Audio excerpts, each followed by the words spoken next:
কিন্তু আমাৰ সৰলতাটোক আপোনালোকে ভয়াটো বুলি নাভাবিব। এতিয়া ৰমেশ পেগু ডাঙৰীয়া আছে, কালি মোৰ এগেইনষ্টত এজন মানুহে গুৱাহাটীত কেছ দিলে, তেওঁক আপোনালোকে 2টা PSO দি দিলে।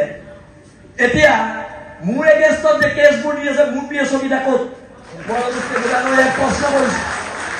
আইনখন সকলোৰ কাৰণে সমান হ'ব লাগিব।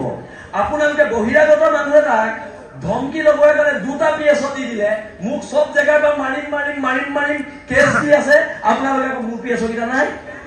এইটো নহ'ব, নিৰাপত্তা মোকো দিব লাগিব, হয় নহয়? মই খিলঞ্জীয়া ভূমিপুত্ৰ মানুহ, মোকো নিৰাপত্তা দিব লাগিব। আপোনালোকে যদি ৰাজস্থানৰ মানুহজনক নিৰাপত্তা দিছে, আৰে ভাই মোক নিৰাপত্তা লাগিব, ৰমেশ পেগু ডাঙৰীয়া, মোৰ অধিকাৰ হয় এইটো।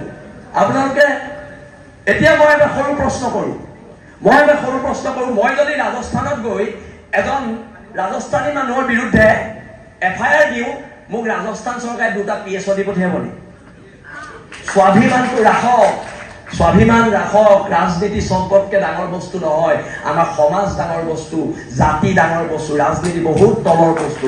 ৰাজনীতিতকে জাতি ডাঙৰ, আৰু জাতিৰ ক্ষেত্ৰত কম্প্ৰমাইজ কৰা নহ'ব। আৰু এতিয়া GP সিং ডাঙৰীয়ালেও প্ৰশ্ন আছে যে আমাৰ নিৰাপত্তাবোৰ কি হ'ব।